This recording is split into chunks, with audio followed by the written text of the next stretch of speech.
in line for disaster. Harim finished tying the laces on her inline skates and stood up.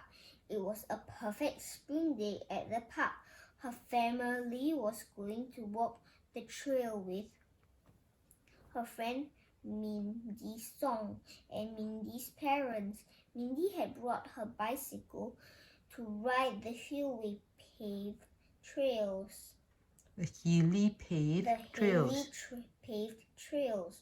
However, the perfection of the day was spoiled at the first downhill stretch.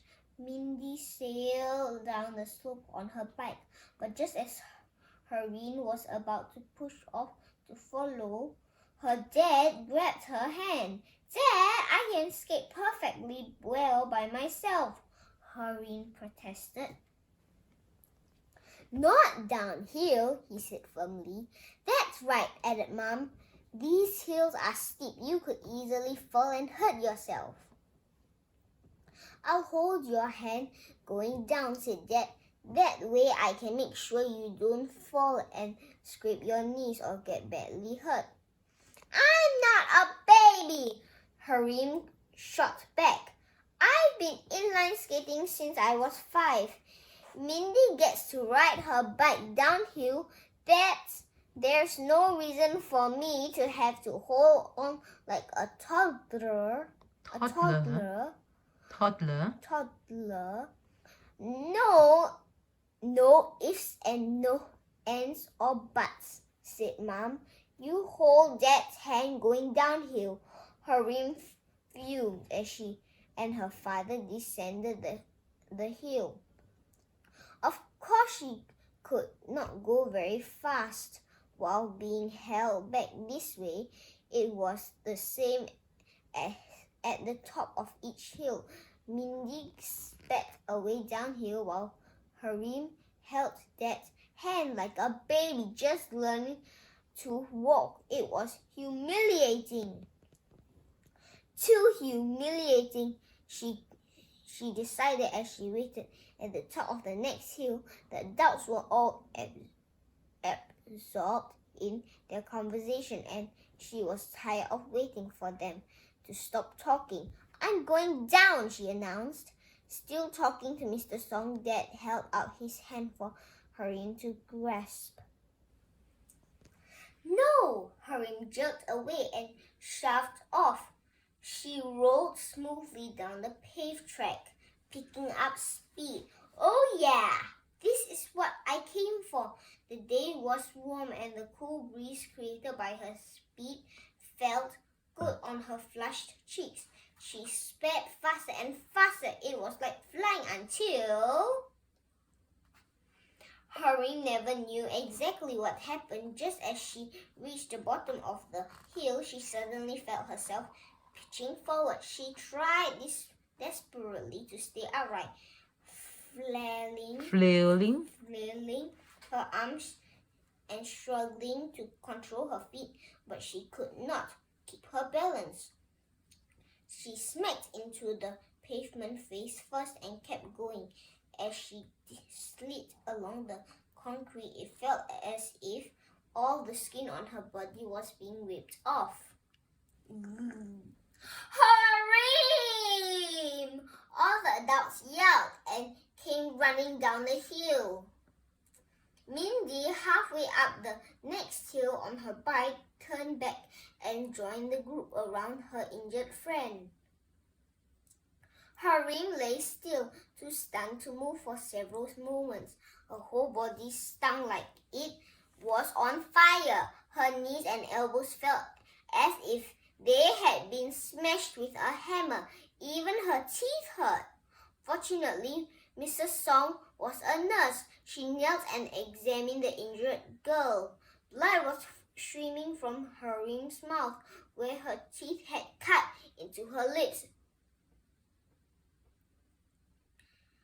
Mrs. Song wiped all the bloody places with a handful of tissues and looked carefully at each injury. "No serious bleeding. That's good." She pulled out a paper cup and held it under Harim's chin. "Spit!" Harim did so and was startled to see a chunk of tooth land in the cup. She ran her tongue around her mouth. Oh no, it was a front tooth that was broken. We'll need to get that repaired, observed Mrs. Song. Then she ran her hand over a few more. Then she ran her hand over Harim's battered body. Can you lift your arm? Your left arm? Now your right. Your left leg. Right leg. A few more pokes and prods, and Mrs. Song sat back on her heels. I don't think she has any broken bones, she told Harim's anxious parents. Just a lot of very painful scrapes and bruises. Some of those cuts will leave scars, though. When you get home, be sure to bandage the cuts and put ice on the bruises. Some antibiotic cream will soothe the scrapes and keep them from getting infected. She turned back to Harim. Do you think you can walk to the parking lot? Harim struggled to rise her feet. I don't think so, she whispered and toppled sideways. Her father caught her. I'll carry you, he said, lifting his daughter into his arms. He turned back the way they had come. He walked slowly, not wanting to jostle Harim and make her hurt any worse than she already did. Besides, she was not a little girl anymore, and carrying her was hard work. The day was getting warmer every minute, and there were all those hills to climb. Mom and the Song family followed. Soon they passed a group of people coming the other way. Their curious stares were embarrassing, and Harim hid her face in her father's shoulder. She felt the sweat there. He was breathing hard too. Here, let me carry her for a while, offered Mr. Song. Thanks, but I'll do it, said Dad. I don't want to move her any more than I have to. It was a 2-mile walk back to the park entrance and the car. Dad carried Harim every step of the way without a single complaint. He never even scolded her for her disobedience. His loving kindness made her feel more guilty than ever. Gently, Dad laid her in the back seat of the car. Mom drove home slowly while Dad kept his eyes on his injured child.